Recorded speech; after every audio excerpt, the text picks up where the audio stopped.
तो sample paper 6 question number 1 से शुरू करते हैं फटाफट।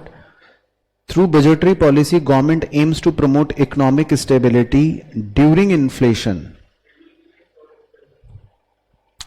Reducing its own expenditure. ठीक है, क्योंकि जब इन्फ्लेशन होता है तो ऐसे में सरकार क्या करती है, इन्फ्लेशन को ठीक करने के लिए अपने खर्चे कम कर देती है, और ये गवर्नमेंट बजट के ऑब्जेक्टिव्स का एक पार्ट होता है। बिल्कुल सही। इसके बाद number 2, which of the following is included in the capital account of BOP. सही, तो कैपिटल अकाउंट में नीचे वाली चीजें आ गई, मतलब बिलो द लाइन वाला तो change in foreign exchange reserve, बाकी सारे जो हैं वो कैपिटल अकाउंट का पार्ट नहीं है। Number 3, identify which of the following bank is a financial banking institution. Simple, SBI, क्योंकि ये एक फाइनेंशियल बैंकिंग इंस्टीट्यूशन है, बाकी सब तो इंश्योरेंस के व्यापार में लगे हुए हैं। इसके बाद question number 4, identify which of the following is not a portfolio investment. कौन सा इनमें से पोर्टफोलियो इन्वेस्टमेंट नहीं है? Exchange traded fund, corporate bond, stock या purchase of building. Purchase of building, क्योंकि ये एक डायरेक्ट इन्वेस्टमेंट है, क्योंकि यहां पर हम सीधा एक एसेट खरीद रहे हैं। बाकी सबके अंदर आप शेयर खरीद रहे हो, बॉन्ड खरीद रहे हो या एक्सचेंज ट्रेडेड फंड खरीद रहे हो, यानी वही, तो वो सारे पोर्टफोलियो इन्वेस्टमेंट हैं। इसके बाद नंबर 5, 2 स्टेटमेंट्स हैं। स्टेटमेंट 1 में लिखा है bitcoin is a type of paper currency in India issued under law. False है ना, वो तो हमको पता ही है। Bitcoin is a digital currency decentralised system in India. मतलब ट्रू की तरफ ज्यादा है, तो मैं ट्रू को थोड़ा सा ले लेता हूं। तो डिजिटल करेंसी तो है ही है, और डिसेंट्रलाइज सिस्टम का मतलब है कि इसकी कोई सेंट्रल अथॉरिटी तो है नहीं। ऐसा तो है नहीं कि भाई सरकार ने गवर्न कर दिया। तो डिसेंट्रलाइज है भाई, जिसका जो मन कर रहा है, जिसको लेनी है पेमेंट वो ले रहा है, जिसको देनी है पेमेंट वो दे रहा है। तो इसीलिए ये स्टेटमेंट फिर भी हम कह सकते हैं कि ट्रू है। तो डी, तो स्टेटमेंट 2 जो है वो ट्रू थी, स्टेटमेंट 1 जो है वो फॉल्स थी। इसके बाद question number 6, mister Das the governor of RBI issued the guidelines regarding the commercial bank as of now commercial bank are allowed to give up loan up to 60% of the value of security। Commercial bank जो है, जो भी security लेंगे उसका सिर्फ 60% ही loan दे सकते हैं। By changing the dash the RBI alter the amount of loan made against securities by the bank. Perfect, तो ये कॉन्सेप्ट और ये कहानी है मार्जिन रिक्वायरमेंट की। सही। उसके बाद क्वेश्चन नंबर 7, 2 बच्चे Radha and Shyam were discussing in this market sale and purchase of foreign currency is settled on a future date at the rate agreed upon today। तो वो आपस में बात कर रहे हैं और कह रहे हैं कि इसमें सेल और परचेज सेटल जो होती है वो भविष्य की डेट में होती है, रेट हम आज ही तय कर लेते हैं। तो बताओ राधा जो है, जो डिस्कस कर रही है, वो कौन सा मार्केट कर रही है? Forward market. क्योंकि फॉरवर्ड मार्केट कौन सा होता है? जिसमें कोई भविष्य की डेट पे हम सौदा करने के लिए आज ही रेट तय कर लेते हैं। यानी कि मैंने आपको कहा कि मैं आपसे घर खरीदूंगा, कब? 3 महीने के बाद। कितने का खरीदूंगा? 3 लाख का। आज ही हमने एग्रीमेंट कर लिया, तो फ्यूचर में सेटलमेंट होगा, यानी कि खरीदा बेचा फ्यूचर की डेट में जाएगा। तो इसको फ्यूचर मार्केट या फॉरवर्ड मार्केट के नाम से जाना जाता है, हालांकि ये प्रिस्क्राइब्ड सिलेबस का पार्ट नहीं है। कोई बात नहीं। उसके बाद क्वेश्चन नंबर 8, पहला statement, tax concessions like lower the goods and services tax aims at reducing cost and दस रेजिंग प्रॉफिट। कह रहे सरकार टैक्स कंसेशंस जो देती है कि जीएसटी कम कर दिया, वो इसलिए देती है ताकि प्रोड्यूसर ताकि कॉस्ट कम हो जाए और प्रॉफिट बढ़ जाए। ट्रू। तो ये फॉल्स है वैसे। उसके बाद बताऊंगा रीजन। स्टेटमेंट 2 में कह रहा है subsidies aim at reducing the price of product to encourage sales and earning more profit. आपके ऊपर के ट्रू के हिसाब से तो ये भी ट्रू होना चाहिए, है ना, लेकिन ये भी फॉल्स है। मैं रीजन बताता हूं दोनों का।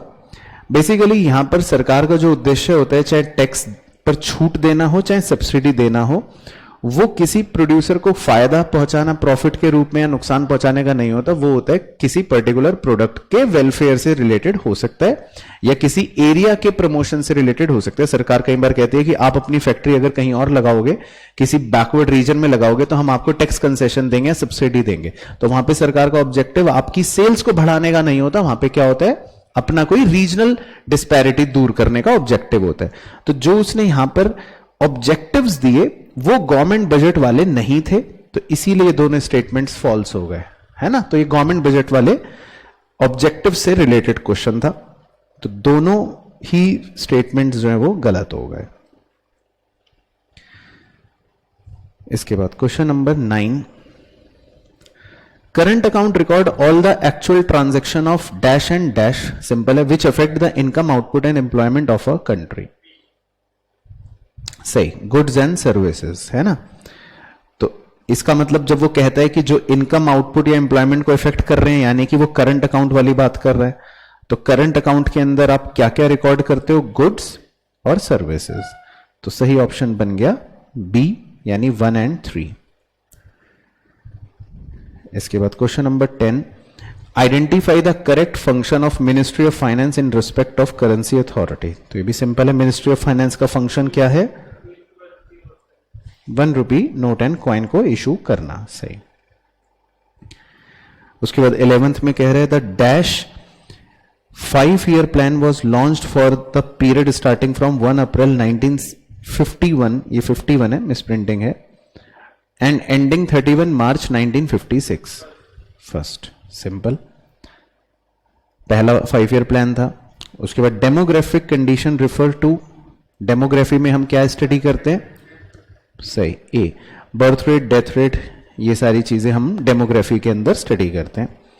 उसके बाद question number 13, dash refers to increase in country's capacity to provide the output of food service and services within the country. कौन सा ऑब्जेक्टिव था, जिसमें कंट्री की कैपेसिटी आउटपुट बढ़ाने की बढ़ जाए, ताकि फूड्स और सर्विसेज जो है वो, मतलब आउटपुट बढ़ जाए, कंट्री की कैपेसिटी बढ़ जाए। सही, इसको बोलते हैं ग्रोथ। उसके बाद क्वेश्चन नंबर 14, स्टेटमेंट 1 में लिखा है planning commission has defined poverty line on the basis of minimum calorie intake, true, और मंथली पर कैपिटा एक्सपेंडिचर और MPC method is used to determine poverty line in India, true, है ना। तो भारत में poverty line को खर्चे से या कैलोरी इनटेक से ही जोड़ के अभी भी रख रखा है। उसके बाद question number 15, statement 1, as a member of WTO India has taken reasonable step to liberalise trade by removing restrictions, true, है ना, LPG में था। और statement 2, India has been in the forefront of framing fair global rules regulation and advocating the interest of developing world. तो ये आपको शायद ना पता हो, लेकिन ये बात भी सत्य है। तो WTO के अंदर भारत का रोल जो है वो फोर फ्रंट पर रहता है, वो सही ग्लोबल रूल्स बनाता है, रेगुलेशंस बनाता है और डेवलपिंग देशों के इंटरेस्ट के हित की बात करता है। तो यानी दोनों स्टेटमेंट्स जो है वो सही हैं। इसके बाद question number 16, there was neither dash nor dash in agriculture sector during the colonial rule. ना तो ये था ना ये था एग्रीकल्चर सेक्टर में कॉलोनियल रूल के दौरान।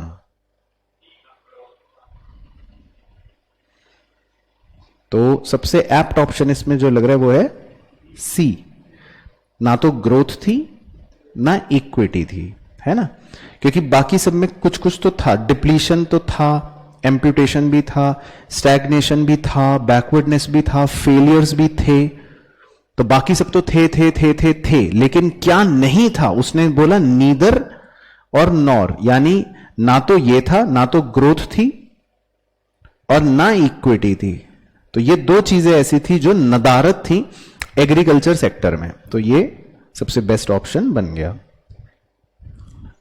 उसके बाद 17 में सही पेयर आपको ढूंढना है, कैपिटल अकाउंट में इंपोर्ट ऑफ मशीन, तो ये तो गलत हो गया। मतलब कॉम्बो कौन सा सही है वो बताना है। बैलेंस ऑफ पेमेंट एक फ्लो कॉन्सेप्ट है, ट्रू, तो यही सही हो गया वैसे तो। बाकी आगे भी पढ़ लो। बैलेंस ऑफ इनविजिबल जो है वो ट्रेड बैलेंस बताता है, ये भी गलत कॉम्बो है। और ऑटोनॉमस आइटम्स जो होते हैं वो अबव द लाइन होते हैं, तो ये भी गलत है। तो एक ही पेयर सही है। उसके बाद 18th simple, dash maintains the buffer stock, कौन सी है वो? और ऑर्गेनाइजेशन नहीं, FCI, food corporation of India है ना, तो हमने पढ़ भी रखा है। बफर स्टॉक कौन मेंटेन करता है भारत में? एफसीआई। उसके बाद 19th, to manage today's crisis government provided union grants to the state, this would categorised as सही। तो सरकार जो है वो ग्रांट्स दे रही है, तो ये सरकार के लिए खर्चा है, छोटा खर्चा, तो रेवेन्यू नेचर एक्सपेंडिचर। उसके बाद question 20, dash is one of the most important cause of poverty in India, सबसे इंपॉर्टेंट भारत में पॉवर्टी का कारण क्या है? हाई लेवल ऑफ इंडेप्टनेस, बिल्कुल सही है ना, क्योंकि आपने कॉजेज अगर याद होंगे पॉइंट्स, तो उसमें ये पॉइंट आता भी है। उसके बाद 21, in a hypothetical economy all the receipts and payments are routed through bank, the initial deposit in the bank is 2000, ठीक है, and the total money created through banking system is 14,000। तो 2000 जो है वो 14 बन गए, तो बताओ कितने गुना है मल्टीप्लायर? 7, सिंपल, 7 गुना। उसके बाद 22, during British rule there was wide spread poverty and low standard living of low standard of people, after independence there was considerable decline in poverty rate, choose which of the following is incorrect statement for comparative decline in poverty rate. तो आपको ये बताना है कि इनमें से क्या चीज इनकरेक्ट स्टेटमेंट दर्शा रही है। बिल्कुल सही, इंक्रीज रीजनल वेरिएशन, क्योंकि इंक्रीज रीजनल वेरिएशन रीजन से तो उल्टा ये, हाँ बढ़ना चाहिए था, तो लेकिन वो कह रहा है कि डिक्लाइन हुआ, तो डिक्लाइन का रीजन सही जो था वो तो डिक्रीज्ड रीजनल वेरिएशन था, तो ये उसने जो इंक्रीज रीजनल वेरिएशन दे रखा है ये गलत दे रखा था, सही। उसके बाद 2 स्टेटमेंट्स हैं 23 में। पहला, as a result of land settlement system India became self sufficient, false है ना, ये तो सरासर गलत हो गई बात। During British rule there was disguised unemployment in industrial sector, disguised unemployment किस में था? एग्रीकल्चर सेक्टर में था, तो ये स्टेटमेंट भी फॉल्स, तो दोनों स्टेटमेंट गलत हो गए। उसके बाद 24, at the time of independence Indian economy was depleted economy due to, नहीं, डिप्लीटेड इकोनॉमी का मतलब कि हमारे जितने भी फिजिकल एसेट्स थे वो डिप्लीट हो चुके थे या डेप्रीशिएट हो चुके थे एक प्रकार से, तो इसीलिए हमको क्या बोल रहे थे? Depleted economy. चलो इसके बाद जी क्वेश्चन नंबर 25, असर्शन में कह रहे हैं lending abroad is recorded in capital account of BOP, true है ना, क्योंकि ये तो हमारे एसेट्स या लायबिलिटी से संबंधित पॉइंट हो गया। रीजन कह रहा है lending abroad decreases the demand for foreign exchange leading to fall in exchange rate. हालांकि ये पॉइंट अब हमारे प्रिस्क्राइब्ड सिलेबस का नहीं है, तो इसको आप छोड़ दो, लेकिन मैं ही बता देता हूं, तो ये हमें गलत दे रखी है बात, तो आप खाली जो असर्शन के हिसाब से अगर आप देखें तो आपने सही बताया, ट्रू। उसके बाद 26, चलो ये आप बता सकते हो। Suppose in an economy the initial deposit of 200 crore lead to the creation of 10,000 crore. Under the given situation the value of reserve requirement would be. तो इसको आप 2000 करोड़ कर लेना, ये 200 लिखा हुआ है, इसको आप कर लेना 2000 करोड़। तो 2000 करोड़ रुपए जो इनिशियल डिपॉजिट था वो टोटल बन गया 10,000 करोड़। तो इसका मतलब आपका मनी मल्टीप्लायर कितना, 5 टाइम्स। तो वो आपसे पूछ रहा है कि वैल्यू ऑफ रिजर्व रिक्वायरमेंट, आपको लीगल रिजर्व रेशियो बताना है कि लीगल रिजर्व रेशियो कितना, 1/5। सही। तो इसमें 2 ऑप्शन दे रखे हैं, हालांकि सी और डी में भी लिखा है 1/5, तो वैसे वो दोनों ही सेम बात है, तो मैं दोनों को ही टिक कर रहा हूं, तो वैसे दोनों ठीक है।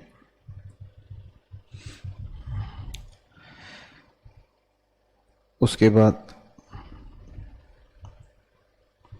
अच्छा, अगर थोड़ा सा चेंज कर देता हूं, अगर हम ओरिजिनल 200 को लेकर ही चलते तो मुझे लगता है एक सिंगल आंसर आ जाता। तो अगर 200 करोड़ रुपए हमारे 10,000 करोड़ बन जाते तो उस समय मनी मल्टीप्लायर कितना होता, 50 टाइम्स।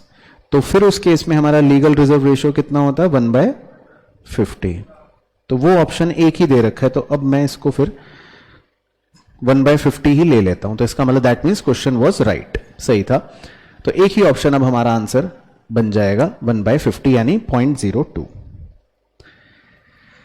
इसके बाद 27 में असर्शन दे रखा है, import substitution policy enable the development of indigenous industry. True, ये हमने पढ़ रखा है चैप्टर 2 में। और रीजन में कह रहे because inward looking trade strategy was adopted to protect from foreign competition, है ना। तो सही हो गया, यही रीजन भी था। तो हमें फॉरेन कंपटीशन से प्रोटेक्शन मिल गई थी। इस इनवर्ड लुकिंग ट्रेड स्ट्रेटेजी या इंपोर्ट सब्सटीट्यूशन कुछ भी कह सकते हो आप। इसके बाद 28 में पूछ रहा है which of the following is incorrect. तो आपको बताना है क्या गलत है। SHG self help group promotes thrift in small proportion by minimum contribution, ये तो सही है, ऐसा हमने पढ़ा है। प्रमोट्स थ्रिफ्ट, सेविंग को प्रमोट करते हैं। SHG has emerged as major finance programme in India, ये भी सही है। भारत में ये वन ऑफ द बड़े मतलब मेजर फाइनेंस प्रोग्रामों में से एक इमर्ज हुआ। Borrowing from SHG are mainly confined to consumption purpose, है ना, ये भी सही है क्योंकि ये भी हमने पढ़ रखा है। SHG proved to be ineffective as it could not avail credit facilities until some collateral is provided as security। तो यही गलत है क्योंकि वो तो बिना कोलेट्रल के ही मिल जाता है। क्या बात है गौरांश, तुमने पढ़ना शुरू कर दिया क्या? ये चमत्कार कैसे? चलो अच्छी बात है। तो बाकी बच्चों के लिए एक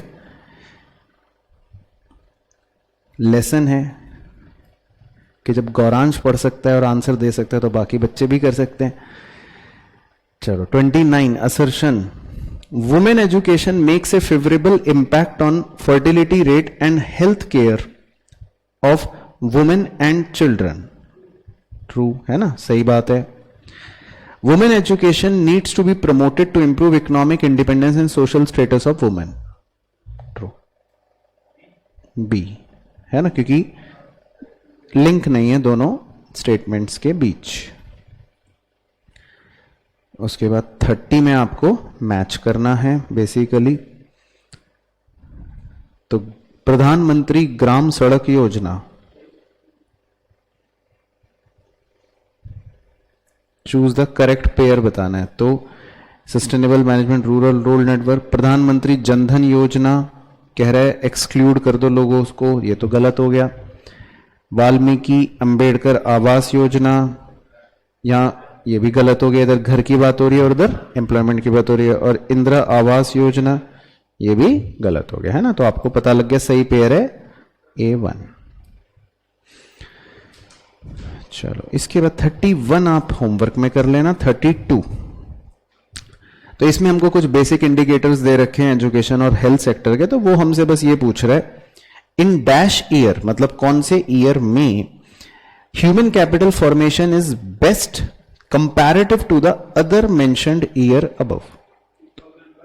तो कौन से ईयर में HCF जो था वो सबसे बढ़िया था। तो HCF देखने के लिए आप क्या देख सकते हो, लिटरेसी रेट देख सकते हो। तो लिटरेसी रेट सबसे बढ़िया कब था, 2001 में था। बस, वेरी गुड, सही आंसर। तो 2001 जो था वो सबसे बढ़िया HCF के लिए था। इसके बाद 33 में कह रहा है assertion modernisation as a planning objective create contradiction in the light of employment generation. True है ना, क्योंकि मॉडर्नाइजेशन करते हो तो आप मशीनों का ज्यादा सहारा लेना शुरू कर देते हो, तो उससे फिर एम्प्लॉयमेंट जनरेशन जो है वो कॉन्ट्रडिक्ट करेगा आपका पॉइंट। और कह रहे modernisation implies use of advance technology which requires less labour, hence modernisation creates unemployment. तो ये बिल्कुल उसने सही रीजन दे दिया, तो ए ऑप्शन सही हो गया। इसके बाद 34 स्टेटमेंट 1 में कह रहा है growth of rural economy depends on timely infusion of rural capital. Rural economy की ग्रोथ जो है इस बात पर निर्भर करती है कि समय पर उसमें पैसा आए। True. Farmers are in strong need of credit due to long time gap between ये ट्रू, ये भी हमने पढ़ रखा है ना, तो दोनों स्टेटमेंट्स जो है वो ट्रू हो गए। इसके बाद 35 में भी दो स्टेटमेंट्स है। Statement 1 increase in cash reserve ratio adversely affects the capacity of commercial bank to create credit. True. तो जितना ज्यादा सीआरआर होगा उतना ही कम क्रेडिट क्रिएट वो कर पाते हैं, तो ये बात तो ट्रू हो गई। The process of credit creation directly relates to the value of reserve ratio. False, क्योंकि वो डायरेक्टली नहीं इनवर्सली रिलेटेड है, जैसा हमने ऊपर देखा। तो 1 ट्रू है लेकिन 2 फॉल्स है। सी। इसके बाद question number 36 defining year to mark demographic transition कब हुआ था? Very good. First official census सही। प्लानिंग कमीशन सही। स्विस कैनाल ठीक है। तो सबसे पहला क्या हो गया? 4213, तो 4213 ए ठीक है, तो 4213 ओके। इसके बाद क्वेश्चन नंबर 37 में असर्शन कह रहा है accommodating item of trade are undertaken in order to maintain the BOP balance. True है ना, एकोमोडेटिंग आइटम्स हम इसीलिए करते हैं ताकि बीओपी का बैलेंस मेंटेन हो जाए। और रीजन कह रहा है accommodating transactions are independent of the state of BOP. False. Accommodating transactions independent नहीं होती हैं, ऑटोनॉमस वाली इंडिपेंडेंट होती है, क्योंकि एकोमोडेटिंग वाली तो निर्भर करती है इस बात पर कि कहीं बीओपी में कोई गड़बड़ तो नहीं है, तो इसीलिए एकोमोडेटिंग ट्रांजैक्शंस जो है वो इंडिपेंडेंट नहीं होती हैं। तो उसने ये बात गलत दे रखी है, तो इसका मतलब असर्शन तो ट्रू था पर इसका रीजन जो है वो गलत दे रखा था। इसके बाद 38 ये सिंपल है, बहुत ही सिंपल है। Money creation by dash commercial bank है ना, तो हम जानते हैं मनी क्रिएशन तो कमर्शियल बैंक करता है, रेजेस द नेशनल इनकम। इसके बाद 39 में असर्शन माइक्रो क्रेडिट और self help groups has emerged as the major micro finance programme. True, अभी पढ़ा ही था है ना, तो हुआ ही है। और रीजन में कह रहा है SHG promote thrift in small proportion by minimum contribution from each. True. B, क्योंकि थोड़ा लिंक नहीं बना दोनों को इकट्ठे पढ़ने पर। इसके बाद 40 असर्शन में कह रहा है horticulture has improved the economic condition of many farmer and has become the means of livelihood for many in privilege. True है ना, तो ये भी हमने पढ़ा हुआ है। Horticulture sector has failed to emerge as a successful, ये फॉल्स है ना, तो बल्कि ये तो गलत कह रहा है, तो ऑप्शन सी। इसके बाद 41 में असर्शन दिया है M3 measures to money supply. ये अब आप स्किप कर देना क्योंकि अब आपसे नहीं पूछेगा। उसके बाद 42 में लो पर कैपिटा इनकम से लो सेविंग भी होगी या लो लेवल ऑफ डिमांड भी होगा, जिससे लो लेवल ऑफ इन्वेस्टमेंट होगी in physical and human capital है ना, निवेश कम होगा। तो उससे ऐसा क्या होगा कि फिर से लो पर कैपिटा इनकम होगी, तो आपको सही ऑप्शन बताना है। सही, एक ही ऑप्शन है वैसे भी लॉजिकल, लो प्रोडक्टिविटी। तो लो प्रोडक्टिविटी होगी तो उससे फिर अपने आप ही लो पर कैपिटा इनकम दोबारा हो जाएगा। चलो इसके बाद 43 में कह रहा है doctor Khanna is a dentist who runs a clinic in a backward area. He is earning comparatively low so he decided to move abroad. He spend 2 lakh to shift to Canada, ठीक है, but the income he is getting outweigh the cost of transportation and higher cost of living to the migrated place. तो उनको वहां पे लेकिन जितने पैसे कमा रहे हैं वो काफी ज्यादा हैं। It exhibits a step towards HCF। Spot which of the following does directly contribute to the process of HCF by Dr. Khanna? सही, वेरी गुड। तो भाई वो डेंटिस्ट है, तो उन्होंने कहा कि इंडिया में तो पैसे कम मिल रहे हैं रूरल एरिया में, तो मैं चलो कनाडा चला जाता हूं। तो वो अपनी स्किल्स का क्या कर रहे हैं, फुलर यूटिलाइजेशन कर रहे हैं, तो है ना, अपनी स्किल को पूरी तरह से पर्याप्त रूप से इस्तेमाल कर रहे हैं। इसके बाद 44 सिंपल क्वेश्चन है। Suppose the balance of trade exhibits A deficit of 5000 crore, यानी इंपोर्ट माइनस एक्सपोर्ट करके 5000 करोड़ आ रहा है। The value of imports is twice of exports. अगर एक्सपोर्ट्स की वैल्यू इंपोर्ट्स की वैल्यू एक्सपोर्ट्स का दुगना है, the value of imports and exports would be dash and dash. तो आप ऑप्शन से ही देख सकते हो कि इंपोर्ट्स दुगने होने चाहिए एक्सपोर्ट के। तो एक ही ऑप्शन है डी, क्योंकि पहले आपको इंपोर्ट बताना है फिर आपको एक्सपोर्ट बताना है, और कह रहे इंपोर्ट जो है वो ट्वाइस है। तो एक ही ऑप्शन में इंपोर्ट की वैल्यू ट्वाइस दे रखी है, और फिर आप क्रॉस चेक भी कर सकते हो। अगर इंपोर्ट 10,000 होंगे और एक्सपोर्ट 5,000 होंगे तो आपका बैलेंस ऑफ ट्रेड का आंसर डेफिसिट 5,000 आ जाएगा, है ना। इसके बाद 45 statement 1, poverty alleviation programmes are initiated by government to uplift the downtrodden section of society, true, है ना। तो उन्हीं गरीबों के अपलिफ्टमेंट के लिए ही ये प्रोग्राम्स लॉन्च हुए थे। और statement 2, poverty can be effectively eradicated only when the poor start contributing to the growth by their active involvement. तो ये भी हमने लास्ट पॉइंट में पढ़ रखा था कि पुअर को भी खुद कंट्रीब्यूट करना चाहिए, तभी इफेक्टिवली पॉवर्टी एलिमिनेट हो पाएगी।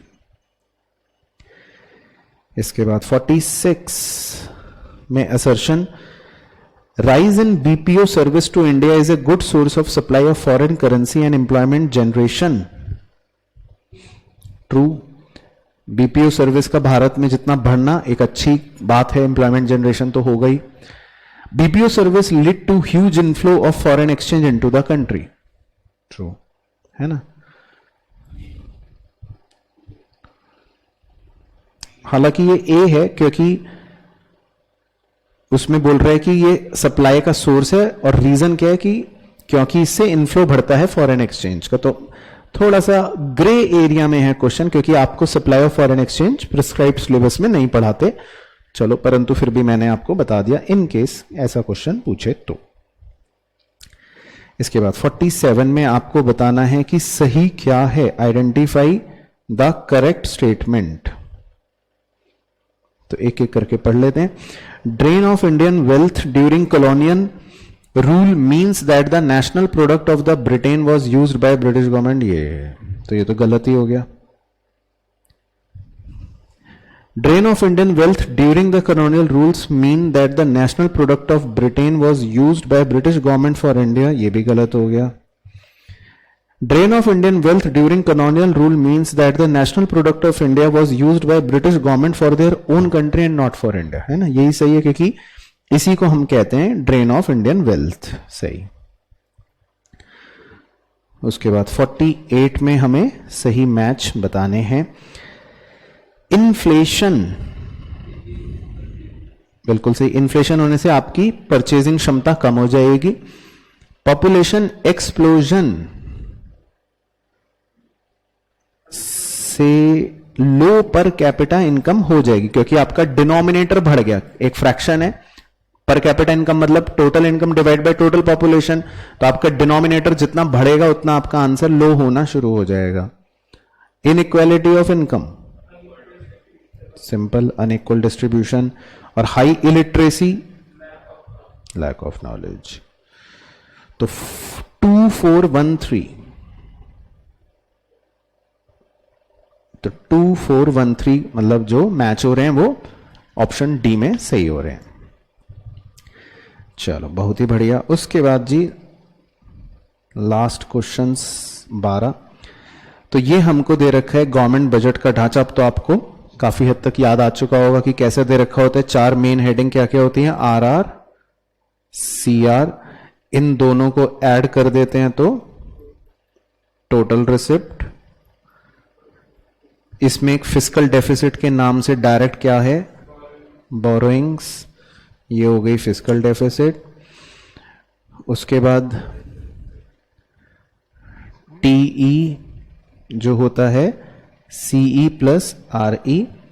तीसरा मेन हेड रेवेन्यू एक्सपेंडिचर और चौथा मेन हेड कैपिटल एक्सपेंडिचर। ठीक है, तो ये हो गया हमारा गवर्नमेंट बजट।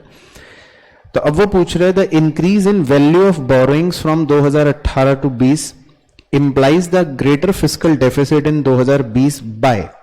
तो कह रहा है बोरोइंग्स जो हमारी बढ़ी वो कितने रुपए से बढ़ी, ये आपको बताना है। तो पॉइंट नंबर 7 जो है उसको आप बस कंपेयर कर लो। 649 समथिंग से बढ़कर 7,03,000 समथिंग हो गया। तो कितना ये राइज हुआ ये आपको बताना है। 54,342 से राइज हुआ, 54,342 बी। तो बेसिकली इसमें सिर्फ आपको माइनस ही करना है। तो आई होप आप समझ गए होंगे। 703 760 माइनस 649 418। उसके बाद question number 50, the percentage change in primary deficit. ठीक है, बढ़िया क्वेश्चन है। तो पहले तो आपको प्राइमरी डेफिसिट निकालना पड़ेगा दोनों साल का। तो प्राइमरी डेफिसिट के लिए आप कैसे निकालोगे, हाँ फिस्कल डेफिसिट यानी बोरिंग में से क्या माइनस करना पड़ेगा आपको, इंटरेस्ट पेमेंट। तो ये जो पॉइंट नंबर आपको 11 दे रखा है इंटरेस्ट पेमेंट्स का, इसे आप डिडक्ट कर दोगे बोरोइंग्स में, तो पहले आपको प्राइमरी डेफिसिट पता लग जाएगा। ठीक है ना। तो मतलब अगर मैं प्राइमरी डेफिसिट लिखूं तो 2018-19 का तो माइनस करके आएगा 66,770 और 2019-20 का प्राइमरी डेफिसिट आएगा। इसमें भी आप 7,03,760 में से माइनस कर दोगे इंटरेस्ट पेमेंट 6,60,471, तो 43,289 आ जाएगा। फिर आपको अगर परसेंटेज चेंज निकालना हो तो आप दोनों का डिफरेंस ले लोगे। तो 43,289 minus 66,770 divided by base 66,770 into 100। तो इसको सॉल्व करना पड़ेगा। तो ये आ रहा है जी 35.16, मतलब गिरावट हो गई। तो खैर हमें तो बस प्रतिशत निकालना, तो 35.16 ऑप्शन जो भी होगा या उसके नजदीकी उसको हम टिक कर लेंगे। तो 35.10 दे रखा है, तो मतलब एक ही बात हो गई। तो ये ऑप्शन हमारा सही होगा। इसके बाद question 51, identify which of the following is an example of non tax revenue. Simple है, गवर्नमेंट बजट में नॉन टैक्स कौन सा है, तो कस्टम ये भी एक टैक्स होता है, पेरोल टैक्स ये भी एक टैक्स होता है, सोशल सिक्योरिटी कंट्रीब्यूशन, तो ये हम कह सकते हैं थोड़ा थोड़ा है, लेकिन एस शीट भी दे रखा है, तो एस शीट को मैं ज्यादा नॉन टैक्स रेवेन्यू की तरह लूंगा। सोशल सिक्योरिटी कंट्रीब्यूशन का भी नेचर थोड़ा थोड़ा टैक्स रेवेन्यू जैसा लग रहा है, या मैं कह सकता हूं ये तो कैपिटल रिसिप्ट है इनफैक्ट, तो इसको भी मैं नॉन टैक्स रेवेन्यू क्यों बोलूं, है ना। तो एस शीट जो है वो परफेक्ट नॉन टैक्स रेवेन्यू है। इसके बाद 52 simple question, identify the correct formula to calculate budgetary deficit, BD. सही, तो सिंपल सबको याद होगा, टीई माइनस टीआर, तो total expenditure minus total receipt, है ना। उसके बाद 53 स्टेटमेंट 1 में लिखा है capital receipts and revenue receipts are increasing along with rising total expenditure। तो चेक करना पड़ेगा मतलब अपने टेबल में से कि क्या सीआर और आरआर और टीई तीनों बढ़ रहे हैं। अगर कोई भी एक कम हो रहा होगा तो आंसर फॉल्स कर देंगे। तो सीआर, आरआर और टीई चेक कर लेते हैं। तो आरआर की वैल्यू 155 से 196 हुई, ये भी बढ़ी। सीआर की वैल्यू 762 से 823 हुई, ये भी बढ़ी। और टीई की वैल्यू 23 लाख समथिंग से 27 लाख समथिंग हुई, ये भी बढ़ी। तो तीनों चीजें टेबल में बढ़ी ही हैं। तो इसका मतलब पहला स्टेटमेंट तो ट्रू है। और दूसरा स्टेटमेंट कह रहा है revenue expenditure is reducing but capital expenditure is increasing. ये चेक कर लेते हैं। आर ई रिड्यूस हो रहा है कह रहा है, तो आर ई जो है वो तो बढ़ रहा है, 20 लाख समथिंग से 24 लाख समथिंग हो रहा है। तो इसका मतलब ये स्टेटमेंट गलत हो गया, पता चल गया। तो पहला ट्रू है, दूसरा फॉल्स है, सी। तो ये हमको टेबल से पता लग जाता है। और उसके बाद 54 में कह रहे हैं the value of revenue deficit for 19-20 would be. तो रेवेन्यू डेफिसिट का formula R E minus R R. तो टेबल में से हम आर ई और आर आर दोनों लिख लेते हैं। आर ई है 24,47,780, 24,47,780 माइनस आर आर है सबसे ऊपर 19,62,761, 19,62,761। तो ये माइनस करके बताओ क्या आएगा। 4,85,019 रुपए, 4,85,019। ठीक है, तो ये हो गया सिंपल। चलो उसके बाद जी लास्ट क्वेश्चन केस बेस्ड, उसके सिर्फ हमको एमसीक्यू डिस्कस करने। तो इसमें 55 में कह रहा है अकॉर्डिंग टू द टेक्स्ट, मतलब वो तो हम मान के चल रहे हैं, हमें आता है, dash were adopted by the Indian government after independence for an effective and balance utilisation of resources. नहीं, क्या अडॉप्ट करा था, तो बेसिकली 5 ईयर प्लान। तो सरकार ने कौन सा कॉन्सेप्ट अडॉप्ट कर लिया था, 5 ईयर प्लान्स वर अडॉप्टेड। इसके बाद 56, दो स्टेटमेंट्स पढ़ने फिर मुझे बताना है। तो स्टेटमेंट 1 में कह रहा है to make economic planning effective the government of India set up planning commission in ये with prime minister as chairman. True. The purpose of the commission was to carefully assess the human and physical resources of the country and to prepare the plans for effective use and resources. True. तो ये दोनों बातें हमें paragraph में भी दे रखी हैं और मुझे वैसे पता ही है कि ये ट्रू हैं। उसके बाद 57, public sector was assigned a leading role in the development process of the economy. Chapter 2 की बात कर रहे हैं। True. Because the Indian was not big enough to encourage private industrialists to undertake major projects, as well as there was shortage of capital with private sector. तो सही reason दे रखा है, तो इसका सही ऑप्शन है ऑप्शन ए।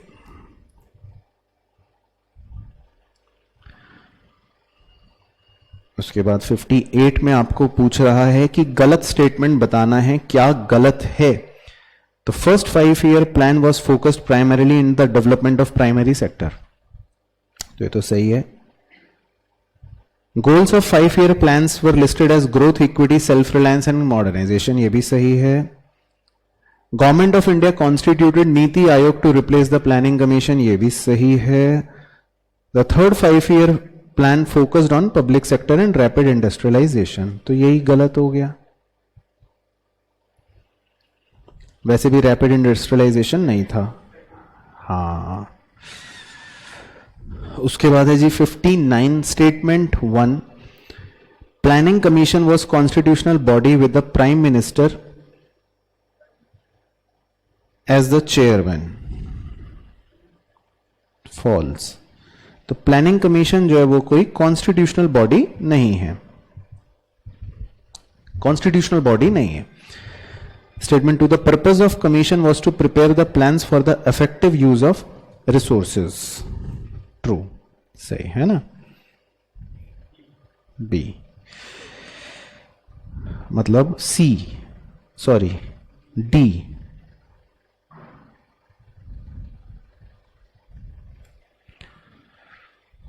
उसके बाद जी लास्ट 60,